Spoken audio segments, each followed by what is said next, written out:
Happy Tuesday. It's a major week. This is Divots and Pivots. I'm Andrew LeDuc, a.k.a. Mr. Mallard. This is Bud Copeland, the chief of morale, and we are the Divots and Pivots to Grace Airways every Tuesday night here on That Sports Podcast Network. Bud, Long Leap. Is that what that said? Long Leap, your coffee mug? It's a new addition to your rotation of mugs on the show. Is it a new cup? Well, it's the Open Championship week. The Open week. Apparently, their marketing department wants us to drop the championship, just like they don't want us to call it the British Open. But I mean, listen, I'm either going to call it the British Open or the Open Championship. You cannot have your cake and eat it too. Look how that turned out for Marie Antoinette. Longleaf was was round 2 of the U.S. Open week, 72-hole Stableford with Christian that ended in a tie. We went to Longleaf Family and Golf Club. Down in Pinehurst. Again, Pinehurst, the rumors are true. Everything you hear, it's just you can't really spit without hitting a golf course. And so Longleaf was one of the spots. I'm a whore for merch. Just gonna say it. I mean, I've seen the pictures. Let's see. We've got the Pete Diet French Lick. I've got my U.S. Open quarter zip. Yeah, I got the Longleaf. I wasn't gonna go with a quarter zip or a polo or a hat or anything kind of meaningful when I was at the other 2 spots. We did Tot Hill Farm and Tobacco Road, which basically I had to take out a mortgage for. Just all the swag that we bought, and then the other 2 courses were Longleaf, which was a very nice course. And it was a kind of a traditional family. And when I say family, I mean like it's through a residential community and they have the US junior golf, vibe going on. That's where they've got a whole teaching center. They host the worlds there and stuff. So Longleaf, I bought a coffee mug there because I liked it that much. Usually my go-to is a poker chip. If they sell poker chips, I'm buying a poker chip. That's what I have a small collection growing of out in my I was about to say my garage, but now that we can't fit a car or, either one of our cars in there, I think it's now the golf room. So that's what Longleaf is. Longleaf is there's the 2-minute answer to your 10-second question in our opener. That's what we got going on tonight with Longleaf. There's coffee in there because it's been a long day for me. I was up early. We had a mass amateur. We had an amateur qualifier today for the public links. Yes. And then after that, I decided I had enough daylight. I went out and played 18 more holes at my home course, kind of getting ready for the club championship coming up. So it's been a long day. And how's morale for you? What are your opening thoughts?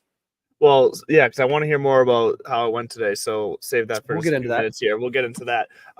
My opening thoughts is, first off, there's a fantastic thunderstorm rolling through right now. I don't know about you, but I love thunderstorms. 2, I never knew that about you. We haven't gone there before, but I grew up in the South where every day, and especially in the summertime between 2 and 4, it's going to rain. And then you get these nighttime thunderstorms that just light up the sky. I'm a sucker for thunderstorms for sure. It's my main purpose for, wanting a farmer's porch just so I can sit out and watch a storm. It's my main purpose for loving those so much. And sit there and go, we needed this. Exactly. It's the most dad thing you can say. Yeah, grass needed this. No, my opening thought is, did you see the national anthem last night? I did not, but I'm going to catch up with you because that's all they were talking about on DP today. I caught up on my podcast when I played solo 18 out at the Meadow, for the afternoon round. And it's a bit of a mix. It's a bit of a mixed bag because I want to tread lightly here because she did. Ingrid is her name, 4-time Grammy nominated artist. She did put out a tweet. Spoken word. Sorry, too soon. Go ahead. I was going to say, she did put out a tweet today apologizing, saying she was drunk and she's checked herself into a facility. Okay, good. So obviously, thoughts and prayers for her. Good for her for realizing that it might be an issue that has stemmed from other issues. I guess you can say. We don't know her past or whatever, but good for her for having the courage to get some help. But at face value, the rendition. Two things can be true at the same time. I can feel for would you say her name is Ingrid? I'm not really Ingrid, hip on I forget how to say the last name, so I don't want to butcher it. I don't have it right in front of me. But two things can be true. She can have butchered that, and it's going to be up there with Carl Lewis and all these other people. She doesn't get a pass because she was drunk and she's an alcoholic. It's kind of like Joe, one of the Joes, Theismann, I think it was, who was hammered hammered on the sideline of a Jets game. He's wearing his big fur coat and he starts hitting on the sideline reporter. And it comes out later, like, sorry, I've had a problem for years. Like, all right, go get cleaned up. But that clip is going to live forever, just like that performance. Yes. A double, like you said, tread lightly when you say, I want to be like, okay, you were drunk. That's no excuse. Like, we're still probably gonna mercilessly mock that moment. Like you said, go get your help. But as Rory learned, and we're going to talk about this in a little bit, you got to have thick skin when you play at that level. Because before you told me the story, I did hear about it. It is horrific, and there was speculation around everything. And that's actually what one of the guys on the show said is, I wonder if there was some sort of substance involved. So there's the answer. And because immediately I was going to say, if that wasn't the case, then let's give her a pass. I think to myself how nervous I was hitting a tee shot in front of like 5 people this morning, which I piped. It was beautiful. But I hit the ball very well today. Very, very well. A couple of mistakes kept me where I was, but I hit the ball very well. I was gonna say that's tough. She went out there, she butchered it. It's not an easy song to sing in the first place. It's super, super underrated for its difficulty and its nuance, because of the register, the range of register. Like, I know what the fuck I'm talking about, but like the range of like low to high, and you have to, do all these things. Where do you stand on the national anthem? We're not talking about like stuff. We're talking about like, I will say my all-time favorite, because there's a couple, and I think you have to say, top 3 national anthem performances of all time in no particular order. Whitney Houston Super Bowl 1991 or 2 or whatever it was, Rose Bowl. That all time. Jimi Hendrix Woodstock on his guitar 1969. We've all heard that one. Yeah, that's unbelievable. And I really don't have the only 2 I think I remember. Those are the only 2 that like are just I think Chris Stapleton. Chris Stapleton recently did it at the Super Bowl, and there's your top 3. Just have those 3 do it. But it's a hard song to sing. Good for her for going out there and giving it a rip. And get the help that you need. Call back soon. So, opening thoughts. Anything else to add to your opening thoughts, or was that it? Because really just because I actually got to it late. All my buddies were sending me Snapchats of it, but not of the video, just like pictures of it and like funny comments, and I was like, what the hell did I miss? Because I didn't watch the Home Run Derby last night. I just can't bring myself to do it. I was actually I was playing in a cornhole tournament last night here locally, so that was fun. Lost, but whatever. You have a life and kids, and no disrespect to the people who watched it, because I used to geek out. I mean, listen, I'm gonna be up at 3 a.m. Thursday morning watching golf. So bring all your hate if you want. But no, the Home Run Derby's dumb. I think it's. It didn't used to be dumb though. It used to be awesome. It used to be, but listen, we also did. Here's the thing: Home Run Derby, slam dunk contest. I think that I do think that Home Run Derby and like 3-point contest, those 2 are kind of not monotonous, but I mean low risk for getting injured. Dunking, I can see why guys don't want to go up there and do all the acrobatics anymore when you're making 60, 70, $80 million a year, whatever it is now. Yeah. And so with the Home Run Derby, I think it depends on the place. And this is another argument I was hearing somebody say earlier. When you get a backdrop like Fenway, and of course we're partial here in New England, but when you get a backdrop like Fenway and you see Mark McGwire hitting shit over roads and into buildings, or even Wrigley Field where you can get that, or out in San Francisco where you got McCovey's Cove and right field where it's splashing into the water, there's got to be something more than just it goes into the stands and then we see this big number up on the screen, because I don't think that does it justice to of how far these balls are going. And just how hard they're being hit. So, a Home Run Derby, rip for me. Opening thoughts on this side of the panel. Golf is hard. Your boy's an alternate right now. I missed the cut by 1. So if one of the 15 guys, I think there was, it's 16. So if one of the 16 guys ahead of me, or 2 of the 16 guys ahead of me drop in the next couple of weeks, I'll go. But so your first alternate though? I think it's me. I don't know how they do it. There's me and 2 other guys who tied at 6 over. But I mean, I turned it 1 over, and then I'll tell you, the back 9, I had 2 bad swings and a 3-putt, and right there was about 4 strokes. I had one excusable or like understandable bogey early on where I just got a bad break, ended up on a tree root and had to just kind of nub it out. But on the 10th tee, I stuck to my game plan. I just made a bad swing and got a little aggressive and pulled something left in the woods where I was trapped, I had to go almost backwards just to get an angle to get back into the fairway because it hit a tree and just shot left. So I took my medicine. I went out there and then I lipped out to save my bogey and there was my double. So it could have been that, or it could have been the 3-putt, 4 holes later, after coming off a birdie, feeling really hot. And then I just blast it by 5 feet and can't make the comeback. So there was just 1 or 2. I'm getting close. I'm knocking on the door. I go back to I'm okay saying this. I'm a goddamn wizard with wedges. Some of the up and downs I made, or some of the shots I was hitting with my wedges today. Very happy about that. And then my playing partners were great. So my opening thoughts are morale's high. We still have 1 more chance for the qualifier this year. In a couple of weeks, I'm going back to Crystal Lake, site of previous qualifiers. I feel a lot better about this chance. It is a mid-am, so the field's a little tougher. +6, won't even sniff it. I'll probably have to shoot right around par. But I've shot par or better at this course before, even in tournament conditions. And that's the last thing about my opening thoughts is it hurts to do it sometimes. And so that's why when I was done, I was one of the first groups out. I went out, back out to the meadow. I played 18 holes from the tips because nobody was out there. And we got the club championship coming up. And I played it down. I played everything tournament conditions. And I think I shot 1 over. Felt good. The 36th hole of the day, I hit some good shots, yada, yada, whatever. Try it sometime. Play the ball down, play all the rules, hit cups, don't rake 3-footers, don't give yourself shit. You do it a time or two. And it really will bring out, do you love this game? Or, you really want to challenge yourself? Or do you want to go out, have some beers, hit some shots, make some putts. And if that's your vibe, keep your vibe. Golf, competitive both ways are very acceptable to play golf. Yeah, tournament golf's not for everybody. And I'm not saying like, oh, you got to be tough to do it. No, you just got to, I don't have patience for other things that people like to do. And this is my thing. And so I feel good about it. The scar tissue's starting to build a little bit more. And I can literally, like I said, I can pinpoint the 3 things that cost me about 4 strokes that were the difference in my day. So again, that's key to be able to know exactly where you left some on the table, basically. That's a big step in the mental game, I would assume. Yeah, and to top it all off, I didn't putt great.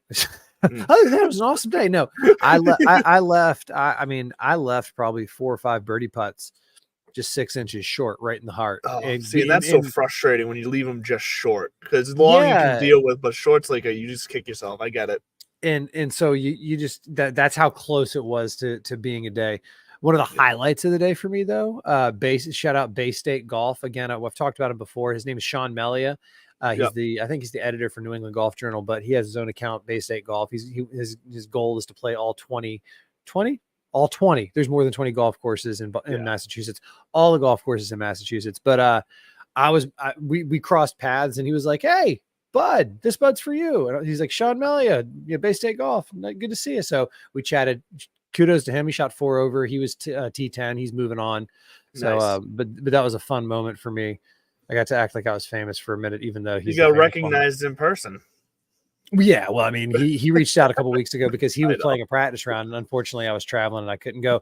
I think last thing about the opening thoughts, and then we'll move on because it's a big week. We got a couple of things to clean up, and then we got to talk about the Open. Yeah. I was very proud of I was never out of it mentally the whole time. Great, whatever. But I was able to play this course blind and wasn't really intimidated by it. Like I was able to trust my yardages, pick a line and hit it. Didn't have any local knowledge to go off of, just what I could see in front of me and what I could see on the green book. So it was a good day for Boudreaux on the fairways. Not a great day, and there's always next time. I'm glad to hear it. Anything else to tidy up on that front? No. Good, great, grand, wonderful. What happened last weekend in golf? Oh God. It was a weekend for basically for the nations, especially Spain. Carlos Alcaraz won Wimbledon. Spain won Euro. And then that was the second Wimbledon in a row too, right? Yeah. And there's a new sheriff in town, or Jefe in town. And then Sergio wins a live event. I think that's a big deal for Sergio, but I was just throwing it in there because he's Spanish. Yeah. As DP pointed out, still not playing in the Open. And it does go to show the kind of impact that Liv's just not happening. Can we shit on Liv for a minute? Victor Hovland just came out this week saying that, he flat out admitted it. Yeah, I was talking to Liv. Yeah, they're throwing wonderful money around. He goes, but I've already made a bunch of money. And I think they were talking to more than half the tour. Everybody. They were throwing everybody, because also these agents represent a lot of, my people represent a lot of different players. So he just said the product. He didn't like the product. And I think that's the kind of bottom line. He goes, maybe in 20 years when I'm on the tail end of my career, sure, it sounds like it'd be a fun thing. Exactly. Or you got a guy like Dean Burmester who just flat out says, I did it. Like I'm not like these guys. I didn't have that financial stability and they were offering me a ton of money, of course.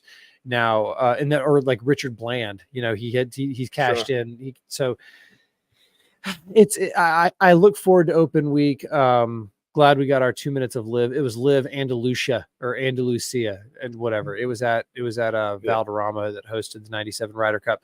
But have you heard the scuttlebutt about Liv and possibly, I want to say it was Whistling Straits or something out west? I can't remember which one.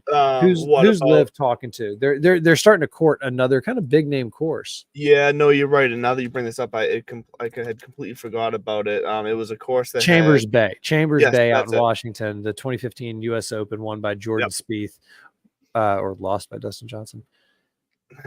Yeah, they're trying to get that into their rotation now. Which whatever. Chambers Bay, do what you need to do from a business standpoint. Yeah, go for it. I still just think that Liv is gonna kind of meander on.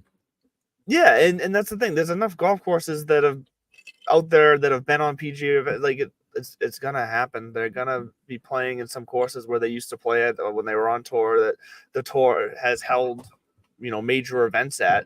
It's gonna happen. It's until they stick their nose in a place like Pebble Beach or something like with that marquee name, which is never gonna happen. But if that happens, then all of a sudden I think we have a new story. But as far as what courses they're playing at, doesn't mean a lick of shit to me. A lick of shit doesn't mean a lick of shit to me, he says. All right, what else do we have left to tidy up before we get into the Open Championship, our fantasy stuff? What else is happening? So real fast, we did get the confirmation that we were in fact correct, as always, like we always are about Tiger Woods. That Tiger Woods, thank you. It was hard to turn down the Ryder Cup captaincy, but he did it just because of the other commitments he has in his life right now, which leads right into both of our thoughts, is that eventually he will do this. He's just trying to get some other things in order first. It seems like he just has his attention in too many spots at the moment. Yeah, not to mention, I wouldn't be shocked if he's thinking to himself, "Hey, gang, I might want to play in one or two more of these too before I suit up." You like that? I like that. My emergency. So that's my emergency outfit for if I sweat through everything in my golf bag. All my shit scattered everywhere because it was 100. It was a tournament day, 1,000 degrees outside at the end of the day. No, I'm glad you mentioned Tiger because it's a good little pivot into Open Championship. We'll start with some of the kind of the scuttlebutt and some of just the talk of the town. We'll talk about Royal Troon, the course. I was looking through some of the tee times. I want to point out and shout out a handful of those, and then I got a fun little game for you at the end of which would you rather. That's funny because I have a little fun game for you too. And then, of course, as always, we will finish with our newest addition to Divots and Pivots, a little 5 minutes of fantasy football. Doesn't have to be 5. I'm just a fan of alliteration. So Tiger in the presser. I had this starred and I totally forgot about it because I blacked out for about 36 hours to focus on golf. Golf. So good, though. If you missed it, Colin Montgomery, large colon is what we used to call him back in the day. He was, I'm sorry. He really is. I think good, though. He just opens his mouth too much in the wrong situation. He's made a habit of it.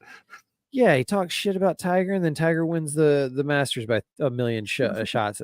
This is why I picked Tiger this week in my other league as my 5th tier dark horse. Kind of my real dark horse winner. We'll talk about later, but I wouldn't be shocked if Tiger did something. Although it's going to be chilly, as long as it doesn't rain. It's going to be like kind of chilly and windy. Traditional Scottish weather. It looks like it might rain on Saturday, but Tiger Woods is playing in the Open Championship. First time in God knows how long he's played in all 4 majors. Good for him. Large Colin Montgomery, Scotsman that he is. came out and basically was like, I'm going to paraphrase. It's sad. He's Yeah. basically talking about how like it's sad when players don't know when to hang it up, and unfortunately, nobody's going to tell him that it's time, that kind of thing. So somebody in the presser asks Tiger about Colin's Hmm. comments, and all Tiger says in true Tiger fashion, he doesn't have to address the comment at all. All he says is, "I'm exempt until I'm 60." Unfortunately, Colin not being a past champion is not exempt, so he doesn't have to worry about making that decision. Yep. It was so Why? perfect. Why do people do it? Why do you? I know. It's And the reporter phrase, like the way the reporter phrased the question was like textbook perfect too, like talking about how, does this make you feel like you take offense to this because you should get to decide when you retire, nobody should to obviously I'm not wording it like him, but the reporter did a fantastic job. Tiger's answer was fantastic. The yeah. entire exchange was like professionalism at its best, but also a nice jab in there. We forget. I mean, I think people forget sometimes that Tiger Woods is not just the best golfer in the modern game, in the history of the game, whatever argument you want to make. He's in a tier unto himself. Him and Jack, maybe Bobby Jones, but it's not just that he's an elite golfer. He's an elite human. If it wasn't this, it would have been something else. He would have studied. He would have been a Navy SEAL. He would have studied physics. He would have been a general. He was whatever Earl put in front of Tiger, or whatever Tiger decided he wanted to do, or whatever Tita said, it's your calling. Tiger's, got something in him that's a little bit different. I mean, Mike had it, Pete Sampras had it in tennis where it's just like, Novak Djokovic, these guys just have a gear. Venus Williams, perfect example too, where for about 10, 15 years, what are we even talking about? It was like Steffi Graf back in the day. So when you kind of poke them, and I just like to see the reaction. And I kind of wish that Colin was playing. So he was in the field. Maybe he got some exemption or something like that, but he's not good enough. He didn't have that big enough, no disrespect. Yeah. He's a hell of a golfer. He's a legacy maker, and he made his mark mostly through Ryder Cups. Sure. But that was one of the most beautiful things I saw in the pressers this week. Another Tiger kind of fun little story. Did you see the Rory? They finally asked Rory about his U.S. Open stuff. Yeah, Rory accidentally ghosted Tiger on text. Yeah. The telling thing for me is he changed his number. So if you missed it, at the presser, they asked Rory, we hear that Tiger sent you a text after the U.S. Open. What did that mean to you? And he goes, yeah, I actually just found out about it myself because I changed my number 2 days after the U.S. Open. And he did say at the Scottish Open, when everybody was saying, why didn't you talk to us? When he said he changed his number, I mean, he really is. And he also had another answer to a question where most golfers don't go down this road, but where they said, do you think the game kind of owes you something now? And he's like, I've never thought that this game owed me anything. He's like, but after St. Andrews and then LA Country Club and then Pinehurst, he's like, I'm starting to think maybe I'm due. And I like that levity, and I like that kind of humility and vulnerability to him show. It does fucking matter. So kudos to Rory. He gets makeup points for kind of bolting after the US Open, especially because it's almost like, no disrespect for you guys. I didn't talk to Tiger Woods. So like just to put in perspective on where you all are or were. Exactly. And I was critical of Rory at the moment. I will still stay objectively critical of him from a kind of, that's how the game is played. Now, I just like the story and how it's all playing out, and I understand it. I can empathize with it. So good for Rory. I'll tell you right now, I'm going to come out early. He's my pick this week. Nice. He's going to be a popular pick, and there's going to be a lot of popular picks. There's a shit ton of talent up there, and guys who are all kind of clicking on all cylinders, but it was good to see him in form, both kind of emotionally, physically. He played well last week. Speaking of last week, we'll tidy that up and then kind of go full pivot after we say hi to our friends at Underdog. Bobby Mack, did you catch the Scottish Open finish, or at least watch the replay? So I was actually watching the back nine of the final round when I was out to lunch with my parents.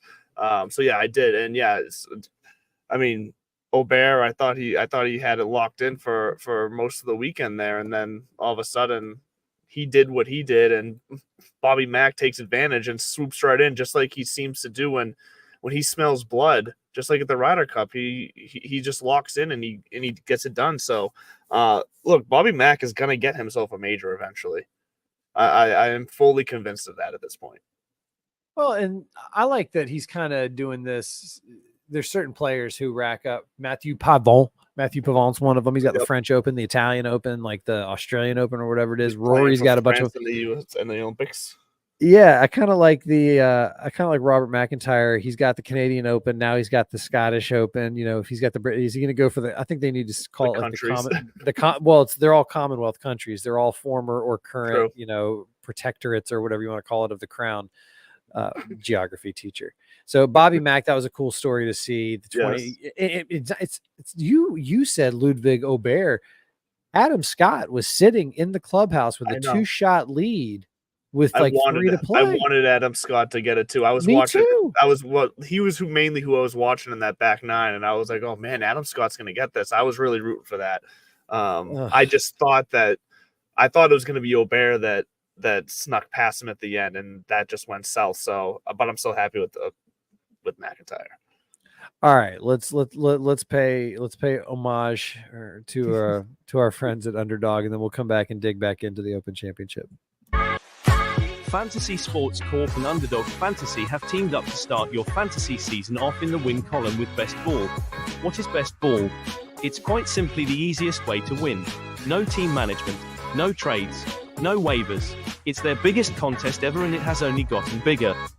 You simply have to sit and win. You don't even have to set your lineup. Always get your best score every week. Just enter a contest, draft your team, and Underdog will do the rest. What could make this even better? How about free money, up to $100 using our exclusive promo code? Go online now and use the promo code DIVPIV to double your deposit up to $100. You tell them Gingerbread sent you. Good girl. Gingerbread, as always, good girl. Let's get into because there's no other news stories I don't think you want to tackle before we hit this Open, right? I think we're good. Just fly right in. If we could get lost down a rabbit hole. There's so many different amateurs and shit going on right now. And also the Evian Championship. I can't remember the woman's name. Japanese lady, the third major winner from Japan. Look out, up and coming especially in the LPGA game. But obviously Hideki and what he's done over here. Royal Troon Golf Club before 19. When did they get their royal designation? It was in like the 70s, something like that. I think it was at 1978. It becomes Royal Troon. Before that, it's just Troon. 7,300 yards, par 71, and it's a bear because it's a links golf course. It's right there on the water on the Firth of some bullshit. I don't know. The Firth of Fourth of Fifth. But it's right there on the water, strong winds.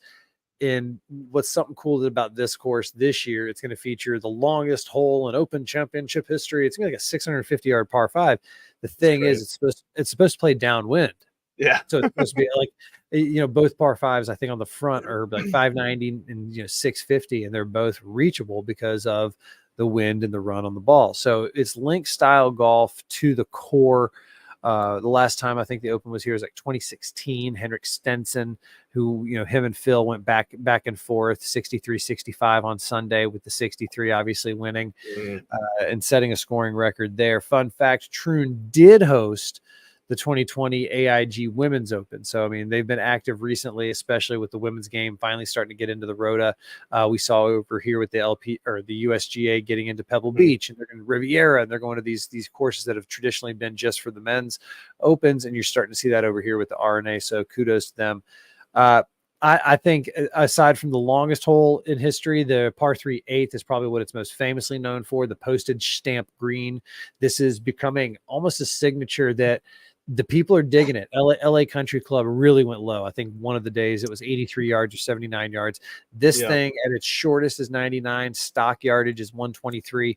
But just like the name suggested, the green is the size of a postage stamp, and it's protected by 5 deep bunkers. And gang, these are not your grandfather's country club bunkers. These are, Open Championships, 6, 7, 8 feet deep.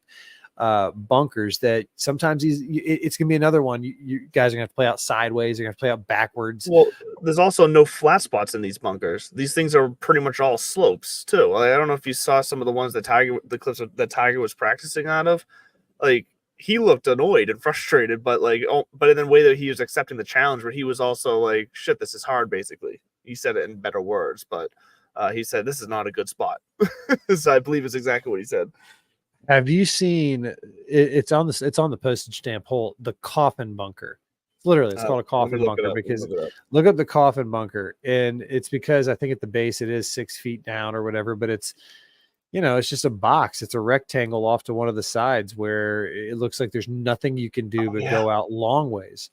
And that's the fun thing about this golf course and about links golf in general. You just have to see guys hit different types of shots.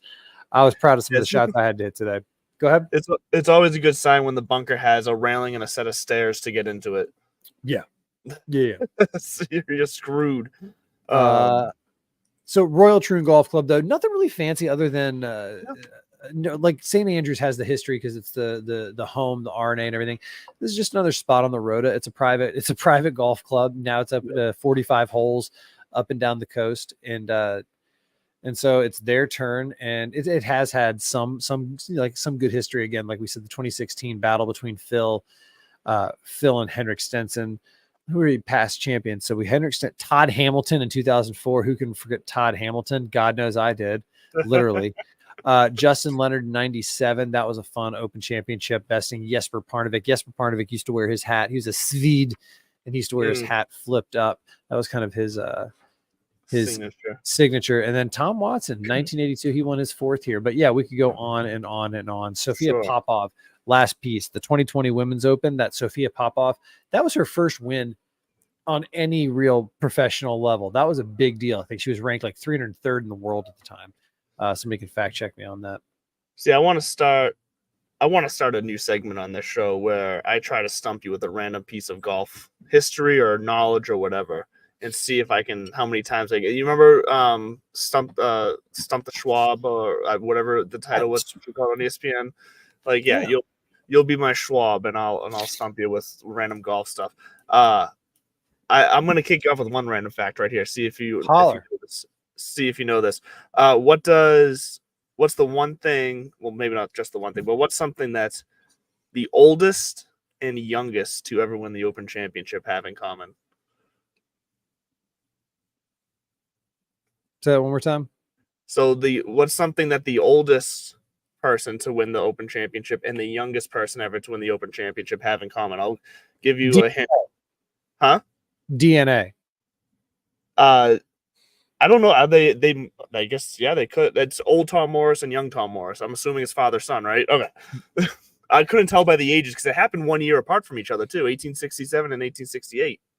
Old Tom Morris was old when they started this. So the Open Championship was the Open Championship, and he was not the first. He was not the first winner of the Open. Who was the very first winner of the Open Championship? That's the one that I can't believe.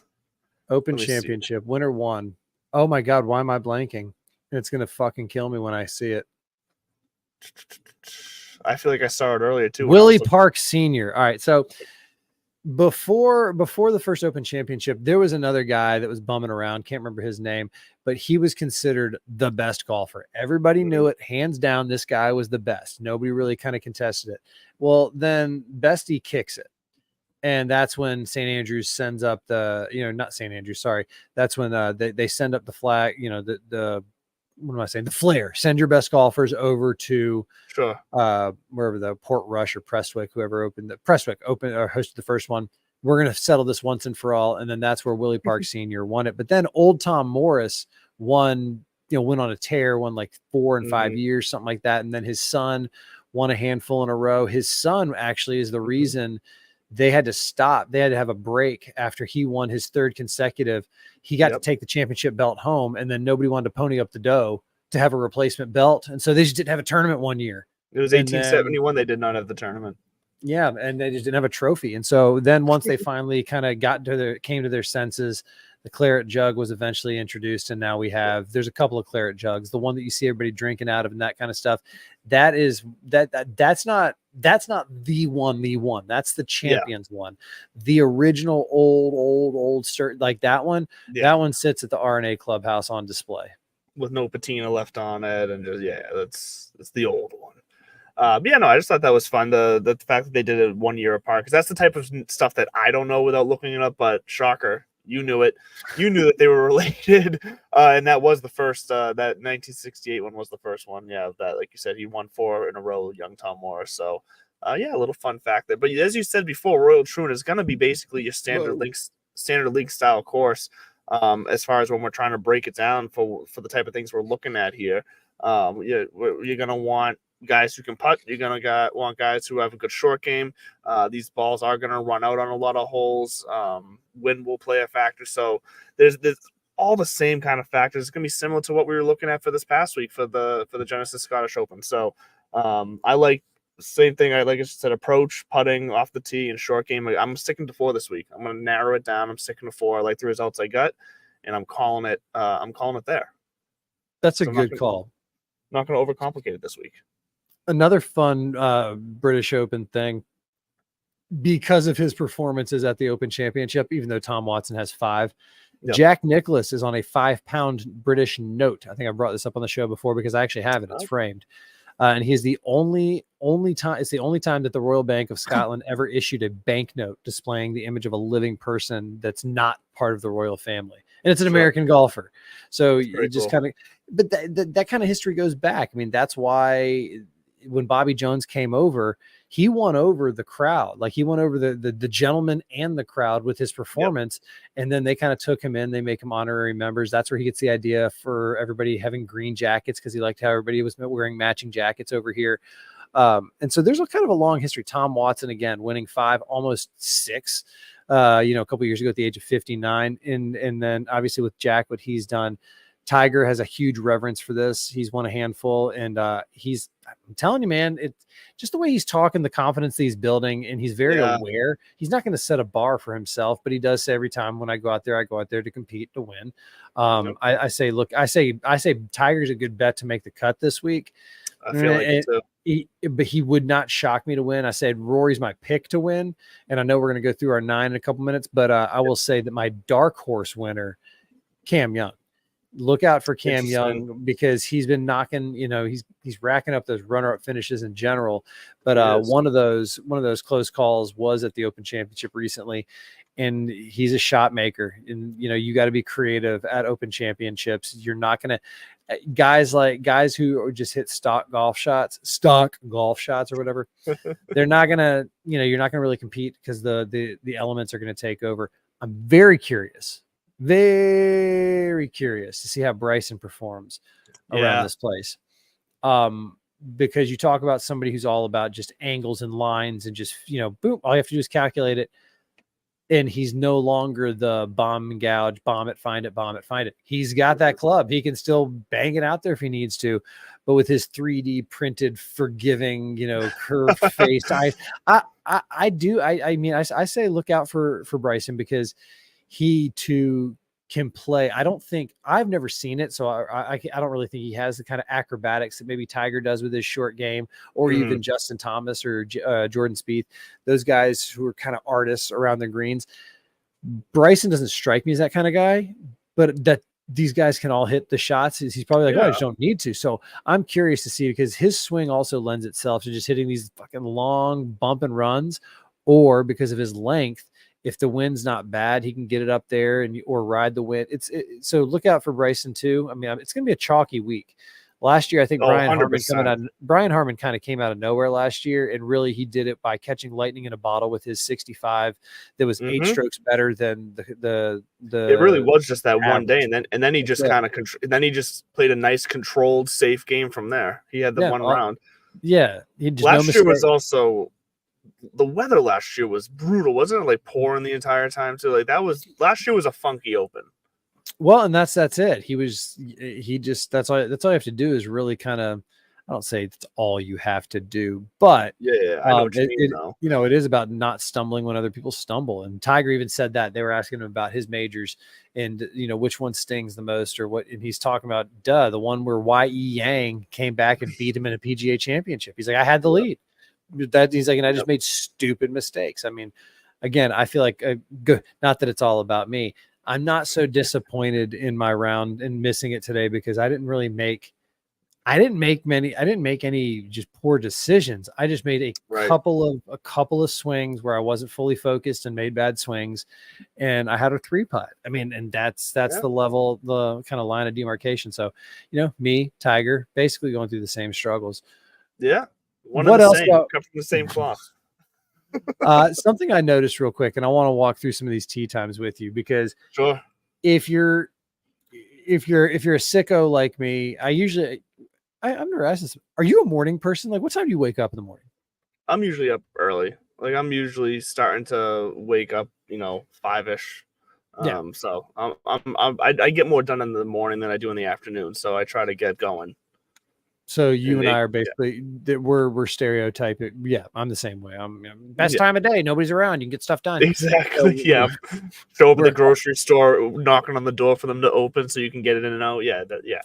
Listen, stop and shop at 7:05 is kind of a peaceful time to go get your shopping, go get your stuff done. If you're a morning person, you might have to push it back an extra hour if you want it live, but coverage is going to start at like 1:45 in the morning on Peacock. And then I think it's going to go over to USA at like 4. Notable tee times, notable groupings for days 1 and 2. And remember, remember they play in the same group for 2 days. They just invert their tee times. If you're the first one out on day 1, you're gonna be the last one out on day 2, and vice versa. All right, so some of these groups are actually I got a bunch that I just want to throw at you. 3. I don't give a shit about the time. The groupings though: John Daly, Aaron Rai, and Santiago de la Fuente, who is the Latin American amateur. How about that? If you're Santiago de la Fuente, you get to play with John Daly at an Open Championship. Right? That sounds awesome. This just sounds like the best time. I fucking love that. All right, we got John Rahm, Tommy Fleetwood, Robert McIntyre. That's juicy. Mm-hmm. Tony Finau, Russell Henley, Matthew Pavon. Matthew Pavon needs to do something. I feel like he came out so hot. Yeah, he's losing his allure. I don't care anymore. And obviously, everybody's goal in life is to be on my radar. And then we get into the morning wave on day 1, the sweet spots. We got Ludwig Aubert, Bryson DeChambeau, and Tom Kim. Oof. Great. Brian Harmon, Victor Hovland, Sahith Theegala. That is good. I don't think there's a lot of star power there, but it's like you can't ignore that group. Yep. And then Rory McIlroy, Max Homa, and Tyrrell. That's going to be a fun crew. And then Keegan Bradley, Will Zalatoris, and Gordon Sargent. Gordon Sargent pops back up again, huh? Gordon Sargent already has his PGA Tour card. He's going back to Vanderbilt for 1 more year. Good for him. I wouldn't give up a SEC football season either. And then this is kind of a feel-good group. First of all, if you missed, we blew right past this. Full stop. This should have been my opening thought. This should have been the feel good moment of the weekend. Ernie Els has a son, and I don't know if he's autistic or if he's got Down syndrome. He's on the spectrum. He's definitely special needs. Ernie Els, and I say he's youngish. He's teenage years, maybe a young adult, but Ernie Els won on the PGA Tour Champions, and his son was there, like on the green, the hugs, the clapping, and you get the feeling like this might be. And I didn't read enough, and I apologize. I should have done some research on this, but I got the feeling by the way people were reacting is this is the first time that Ernie's won. It's kind of like when Tiger won in 2019, like first time that his kid was old enough to kind of appreciate it and like understand and see it. Yeah. And I would have to fact check myself, but you saw the look on that on the family's face. And Ernie was even saying if he didn't have to go to the Open Championship this week, that celebration was going to be going on and on and on. And so to see Ernie Els out there, he's going to be Ernie Els, Gary Woodland, and Alton Vander Merwe. Merwe. Merwe. He's the fellow South African, though. And he is the inaugural African amateur winner, and that's what he punched his ticket to the Open Championship. Okay. And then we'll fly through this last half dozen because this is just all kind of star power. This is what we would call the afternoon wave Sure. even though it's just a late morning wave, and it's going to be a fun group. Jason Day, Benny Hahn, Ricky Fowler kicks it off, and because this is where you can tell, they stack 2 pockets of featured groups. This is the other one.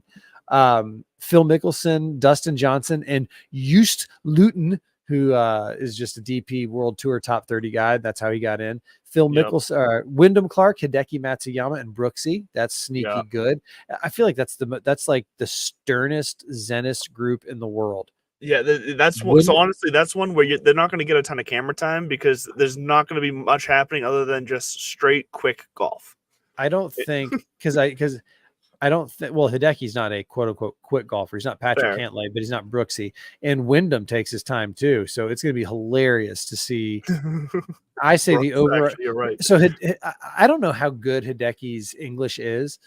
He always has that interpreter. They said at the Masters dinner, he did give his speech in English. Like he learned his speech in English, which everybody was super impressed by. And they thought that was kind of a cool gesture. Yeah. But I don't know how much him and like Brooksy, I don't know how much they're all going to be chatting. I'm just going to keep an eye on that. Right after them, Tiger, Xander, and Patrick Cantlay. Love that. Colin Morikawa, Sam Bird, Siwoo Kim. Colin Morikawa. Remember, he won in 2021. It was his first Open Championship. He had just come off that, and he was gangbusters. He's missed the last 2 Open cuts. Yes. Just he's starting to play a little bit better now, though. We'll get to that, but he's starting to play a little bit better right now. And then these last 2, this group personally, I would love to be a fly on the wall and play with Shane Lowry, Cam Smith, and Matty Fitzpatrick. Yeah, that's a fun one. Just like some personalities that are also like opposite personalities, but strong personalities. Well, I mean, it's Cam Smith being the live guy and Matty Fitzpatrick saying on Full Swing, like, no, fuck them. They can't never come back. I got to know if those hatchets have been buried. Rory talked like they were, where he's like, it's great. It's great to see everybody. This is the only time, 4 times a year now. And then last but certainly not least, Cam Young, Jordan Spieth, Scotty Scheffler. Scotty Scheffler. I think it's how quick we forget. Like I'm talking about Rory, and I just said his name, and I immediately went, "Is it gonna?" Because it's not like his game doesn't travel. It's not like Scotty Scheffler can't hit shots and doesn't know. So I might have to rethink this, but. Yeah, his putting has slid just a little bit in his recent appearances, but he's still, even with that, he's still right up there. So yeah, Scotty Scheffler is 100% in play this week. There's no doubt about it. You can't ignore that. But yeah, these tee times, the ones you just pointed out are definitely the go-to watch groups in my opinion as well. And yeah, that's probably my favorite thing. I'm glad we agree on that. It's probably my favorite thing about Open Championship week is early morning golf. It's gonna be fan because you know what it's the same thing when it's the Winter Olympics and curling is on at like 2 a.m. It's USA versus whoever. What I'll do, I don't know how you're gonna do it. What I'll do is I'll just roll over in bed, turn the TV on, and lay there in bed for a few hours. And I might doze off here and there, but I'll be paying attention and watching it while I'm awake. But like I'll be ready. I'll probably set an alarm for 2 a.m. and I'll pop an earbud in, or I'll put on some headphones, put it back on, and then just kind of close my eyes. And if I fall back asleep, great. It's on. And speaking of morning golf, if you follow at This Bud's For You, if you follow at The Real Mr. Mallard, if you follow at Divots and Pivots, we'll post later on. We might be having breakfast at the Open on Sunday if we don't have to. I've got some family in town. Yeah, we're gonna fly over there. We're gonna have breakfast at the Open. It's gonna be might be able to finagle a few minutes where Andrew and I can watch some golf, and you might be able to join us. So keep an eye out for that. Yes. But you make it a good point. I love morning golf. Sunday was a great day. You had the morning golf with the finish, and then you rolled right into the soccer. So big week. I was going to ask you about Scottish food, but I don't really care to talk about cockaliki soup or Scotch pie or I wouldn't like any of it. So which would you rather eat? Cullen skink, Lorne sausage, or haggis? Oh, I've heard awful things about haggis. But at the same time, I don't want to eat something that sounds like some guy's name for you don't want Lorne sausage. You don't want Lorne sausage. LORNE. What were you gonna read, dude? This is the description for haggis, and then we can give out our emergency 9, because that's what all the people are waiting for. Everybody's sitting there with bated breath, wondering what these 2 dipshits are picking for the Open Championship. This is haggis, ladies and gentlemen. In case you were curious, whoever wrote this is a liar. A savory pudding made Bullshit. from okay, a savory pudding made from sheep's offal mixed with oatmeal, sweat, S-U-E-T, not like sweat, Yeah. and onions and spices encased in a sheep's stomach and Yeah. boiled. Before we go any further, do you know what sheep's offal is? O-F-F-A-L. It sounds like the sheep's version of a muffin top, if you ask me, but I do not know what an offal is. Well, no, Andrew, that would be the sheep's heart, liver, and lungs. So they take the heart, the liver, and the lungs. They have They a name make a for that? nice savory pudding out of it. So the savory pudding is made from a sheep's insides, and they take all that and they shove it in the stomach, and then they boil it. Boil it, because nothing says tasty insides like boiled. I just threw up twice while reading that. Soft and soggy. That's Which is good. I've cleansed my palate, so now I can give. Let me make sure I only picked 9 this week. 1, 2, 3, 4, 5, I've done 6, that 7, before. 8, 9. I've got a 10th in there. I got to drop somebody real quick. Uh-oh. Oh, we're dropping Brooksy. I didn't mean to select Brooksy. I don't know how that got All there. right. Well, while you figure out who you're gonna drop, I'm gonna go ahead and give you my 9 real fast. Starting off with number 9, as always. I'm gonna go with one of the hot hands right now, Davis Thompson. Playing with some confidence. Also, you can get him real cheap on DraftKings right now, 6,900. Number 8, Brooks Koepka. Number 7, Bryson. 6, Scotty Scheffler, further down the list than he typically is, but Scotty Scheffler, number 6, Aaron Ryan, number 5, Bobby Mack, number 4, even though I don't think he will win this week, back-to-back tournaments and all, but he still should perform well. And then number 3, Colin Morikawa, number 2, Rory McIlroy, and I think he's been number 1 in most of my majors this year, actually, Mr. Xander Schauffele. Well, we share the top 2 spots. I got Xander 1, Rory 2. I got Scotty higher up on mine. I got Scotty at 3. We both got Colin Morikawa. I got Colin Morikawa at 4. You've got him up there, which is funny because, like I just said, he's missed the last 2 Open cuts. Aaron Rye at number 5. He got in because of his performance last week at the Genesis Scottish Open. He was one of the 3 final qualifiers, or the 3 of the final guys to get in. Yep. Number 6, Brooks Koepka. 7, Ludwig Aubert. 8, Fairway Jesus, Tommy Fleetwood. I think I'm picking him because I want it to happen more so than I think it's going to happen. He's not far out of my 9 either. And then number 9, again, I think we blinked and forgot about this guy. He was struggling mightily. He was about to change everything. He was about to walk away for a little bit, and then he changed. He went to an old coach, showed up at the PGA, almost wins. And Victor Hovland, come on down. You're rounding out Boudreaux's emergency 9 for the Open Championship. There's not much I can disagree with. All the guys that you said that I didn't have are within another 9 spots of my top 9. So, again, I think we're on one this week. So yeah, and folks, this is for like if you're trying to pick winners. We're doing just a head-to-head kind of fun competition. We know there's no leverage. I know that I'm not making a 6-man lineup with Xander, Rory, Scotty, and Colin. To that point, that's why I think a guy like Cam Young, 7,500. There's some good value for you, a good history.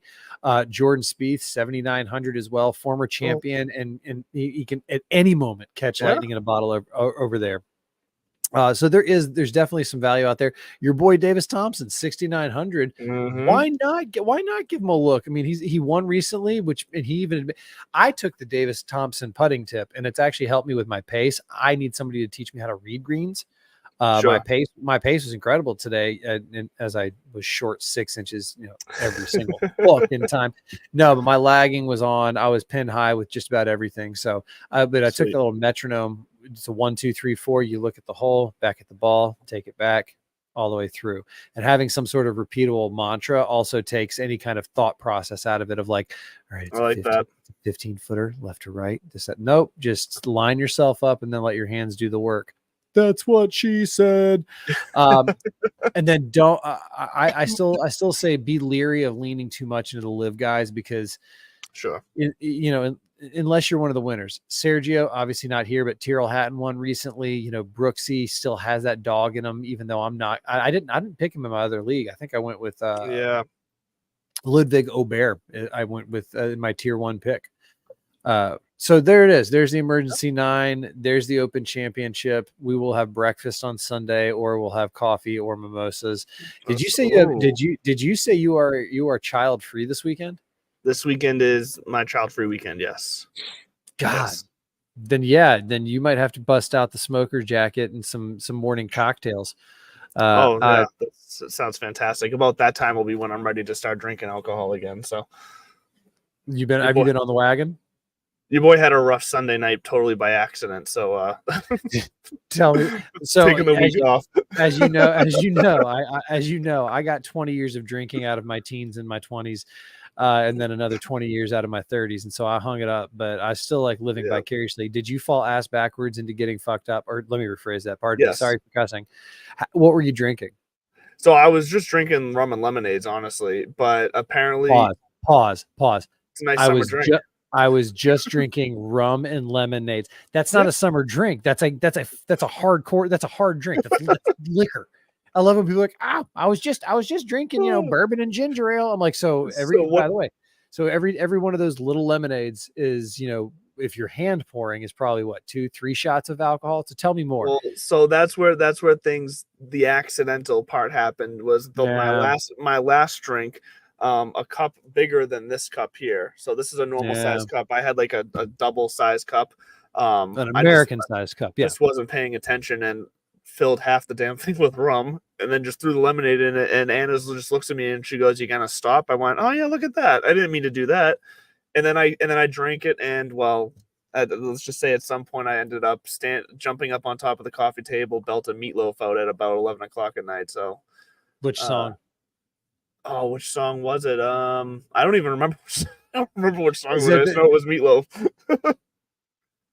It can't be if I would do anything for I would do anything for it love. It wasn't one of was it the one that ones. ends with like was it the one that ends it's like Love by the Dashboard Lights or some bullshit? That's like Paradise by the Dashboard. No, it wasn't one of the his main ones. Okay. There was one just random one off of his albums because you were on one and you went my Meatloaf. You went like B-side Meatloaf. I did. I went like B-side Meatloaf on the coffee table. And then Monday I woke up and went, that's why I don't do that anymore. It had been a while since that had happened. It wasn't pretty. So yeah, taking the week to reset. Good for you. I got family coming into town this weekend, so it's going to be interesting. And then next weekend's the club championship, and then 2 weeks after that, I got the mass mid amateur. So we still got some shots at redemption. But before that, fill us in on the Fishbowl, on the fantasy updates. What's going on in the football world? So the Scott Fishbowl. Let's see. We're in round 20 now. Thing never ends. Well, it's a slow draft, so everyone's got 8 hours to pick it. So, and we have a couple guys. I think we have at least one guy in our division that is in Europe. So the time zones are playing into it a little bit. But honestly, we're still going at a much faster pace than past years for me. So, I got 3 picks left. It's turning out all right. I am quite weak at running back. It just worked out that way. But as a whole, I'm pretty happy with my team. The one thing that's big in question now is that I do have Brandon Ayuk as my number 3 wide receiver. He just officially requested a trade today from the San Francisco 49ers. So his value of what his season is going to look like is very much up in the air right now and dependent on where he goes. So that could bite me in the ass, but I think I'm deep enough at wide receiver to make up for that. So we'll see. Questions. You know football way better than I do. Is Ayuk in a position like you just said? He could go somewhere where he could be the top dog, or he could go somewhere and get buried, as the number 3 guy. He would be a top dog. Okay, so it just depends on if he's got a decent quarterback throwing to him. Yeah, there's only a couple teams he would go to that he wouldn't be the top dog on, but those teams wouldn't be trading for him anyway. So most likely where he gets traded to, and he needs to get traded because he's still in the last year of his rookie contract. He was looking for a contract extension beyond that. San Francisco, and they're too far away from each other. So he's now officially asked for the trade. So we'll see what happens. He could still stay too. There's still that outside chance that they figure it out, but. Usually once they request but once they say that that's the beginning. Yeah. And here's my next question for the uninformed me.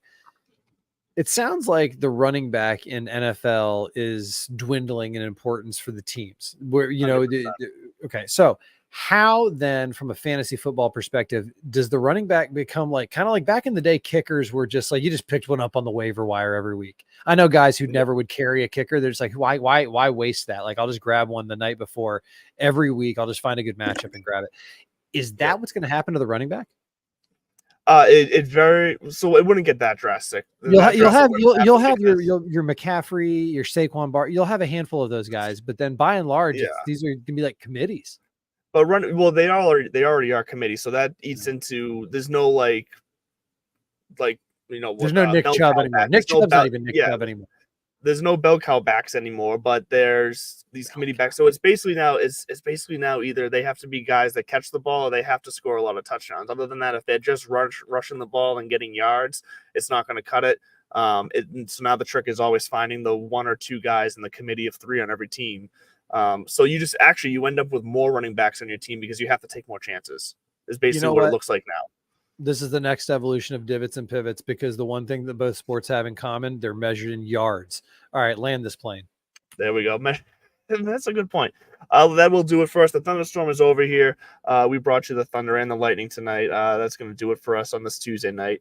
But we'll see you next week. And actually, no, we may even see you Sunday morning for breakfast at the Open. Enjoy the Open.